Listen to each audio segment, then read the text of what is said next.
తర్వాతి తరంలో టాలీవుడ్ నుంచి బాలీవుడ్కు రాణించింది రామ్ గోపాల్ వర్మ గారు. నాకు అత్యంత మంచి మిత్రుడు. అదేవిధంగా ఈరోజు హాలీవుడ్తో పోటీ పడగలిగిన,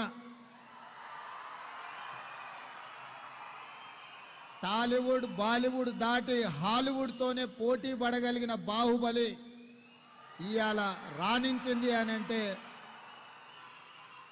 ప్రభాస్ లేకుండా ఆ పాత్రను ఊహించలేము. వీటన్నిటికీ వీళ్ళందరూ రాణించడానికి ప్రధానమైన కారణము వాళ్ళ కఠోరమైన శ్రమ, వాళ్ళ పట్టుదల అని చెప్పి తెలంగాణ రాష్ట్ర ముఖ్యమంత్రిగా నేను చెప్పదలుచుకున్నాను. అదేవిధంగా తెలంగాణ రాష్ట్రంలో ఉన్న